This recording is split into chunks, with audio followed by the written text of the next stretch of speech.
आंखों के मध्य यानी सहस्रदल कवल पर अपने ध्यान को गुरु के स्वरूप के ध्यान के साथ जोड़ना इसलिए आवश्यक है जिससे हम 2 से 2.5 घंटे यहाँ अपने ख्याल को रोक के रख सके।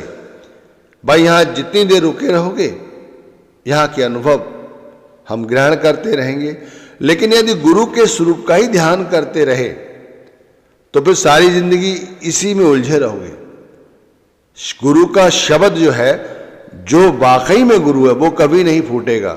यहाँ पर ख्याल को जोड़ के रखने का मतलब है कि एक दिन यहाँ शब्द फूटे और उसके अंदर से जो कुछ अनुभव हो, जैसे शब्द फूटा उसमें से प्रकाश फूटा, जिसे शब्द का प्रकाश कह दिया, वो हमारे अनुभव में आए।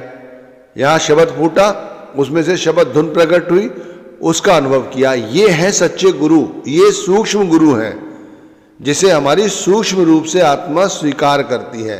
गुरु के स्वरूप का ही ध्यान करते रहे तो फिर यही ध्यान करते रहोगे सारी जिंदगी। आज ये गुरु हैं, आज इनका ध्यान कर रहे हो, कल इनकी जगह कोई दूसरे गुरु बैठ जाएंगे, फिर आप उनका ध्यान करना। ये क्या कर रहे हो? असल समझो, असल क्या है? असल शब्द है गुरु।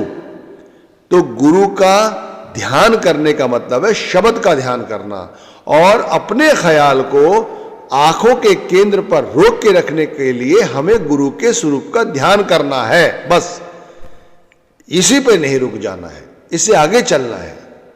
अपने आप बैठोगे ना, अब जब आपकी बैठक 1 घंटे से ऊपर हो जाए, जिस दिन आपको खुद ही अनुभव होने लगेगा कि गुरु का स्वरूप अपने आप विलुप्त हो गया। जैसे हम गुरु के स्वरूप को देख रहे होते हैं, उनकी आंखों को देख रहे होते हैं, माना हम उनकी आंखों का ध्यान करते हुए नाम जप रहे हैं। एकाएक गुरु की आंखें विलुप्त हो जाएंगी, उसकी जगह कोई रोशनी, जैसे दिए की रोशनी, कोई ज्योति ऐसी प्रकट हो जाती है। कभी कभी ऐसा अनुभव होता है जैसे आप दीपावली पे पटाखे छोड़ते हैं ना, तो ऊपर जाकर कोई रॉकेट जाता है, वहां छोड़ता है, बहुत सारा प्रकाश प्रकट हो जाता है, एकदम से चारों ओर प्रकाश ही प्रकाश दिखाई देता है, तरह तरह की रोशनी नजर आती। ऐसे ही होता है।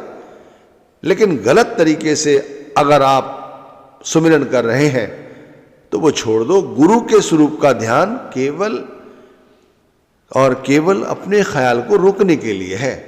इसी पर टिके रहना कोई संत महात्मा नहीं कहेगा आपसे। और अगर गलती कर रहे हो तो पुस्तकों को पढ़ो, आपको समझ आ जाएगा। और अगर तब भी समझ ना आए तो सब बातें छोड़ो, अभी से गुरु के स्वरूप का ध्यान करते हुए नाम जपना शुरू करो और 2.5 घंटे की बैठक बनाओ। आपको पता चल जाएगा कितना सच है कितना गलत।